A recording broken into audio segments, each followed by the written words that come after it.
Vous allez continuer. Il est question du choix suprême. Le choix qui est le dernier. Le choix unique. Le choix sans égal. Et on nous amène ici dans une pensée de voir comment Dieu a lancé la paix. Dieu a lancé la vie de recherche pour envoyer quelqu'un. Et maintenant, lorsqu'on lit Hébreu 10, on vient dans le sens de dire depuis toujours, Dieu était en train de chercher quelqu'un qui réussirait à lui ramener l'homme. L'homme qui était dans le péché. Pensez de l'œuvre de Dieu sur la terre. Dieu a besoin de son peuple pour l'accomplir. Et depuis toujours, les prophètes sont venus. Les gens sont venus. On peut même se dire il y avait des anges qui venaient sur la terre. Quand Dieu envoyait les anges, même ses serviteurs, même Marie avait reçu un ange. Ça veut dire les anges étaient là pour Dieu. Les serviteurs de Dieu venaient. Mais pendant tout ce temps, ce que Dieu voulait, c'est que les péchés soient oubliés. Parce que ce qui a séparé l'homme avec Dieu, c'est le péché. Alors la lecture nous dit maintenant. La suite dit.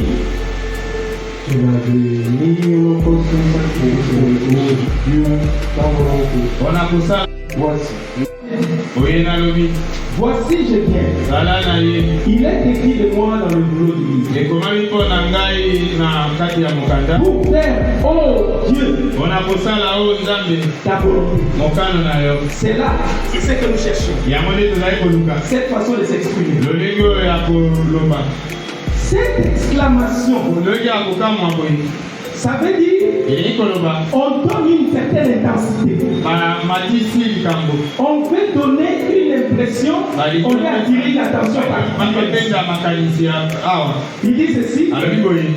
Dans le boulot, il est écrit de moi dans le boulot du livre. Pour faire ta volonté. C'est là le problème de la volonté de Dieu.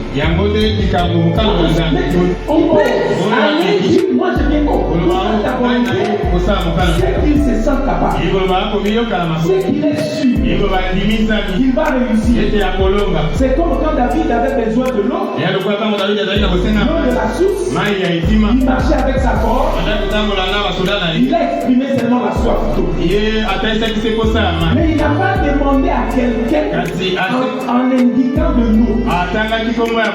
Mais comme le roi a présenté les besoins de l'eau, les gens capables se sont présentés. C'est ce que le Seigneur a présenté ici.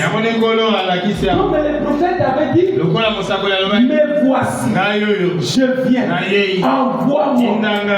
Mais Esaïe se retrouve parmi les prophètes.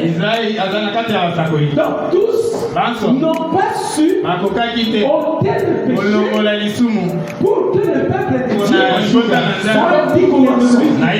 Dans le fait de dire que le Seigneur venant, il n'a pas été poussé de force. C'était de façon délibérée. Il a fait un choix. Il a fait un choix.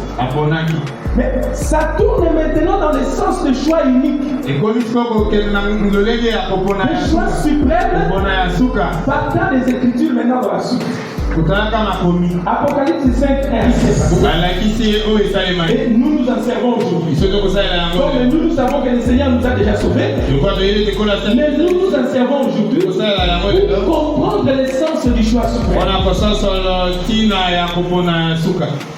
Le ciel, sur la terre, ni sous la terre, ni sous la terre. Et le regard. Je pleurais beaucoup. J'ai pleuré. Et si on nous montre les sentiments selon lesquels ces livres-là, c'était le livre de vie. Autrement dit, c'est la parole de Dieu qui avait la volonté de Dieu pour le salut des humains. Mais pendant tout le temps que cette parole de Dieu était là,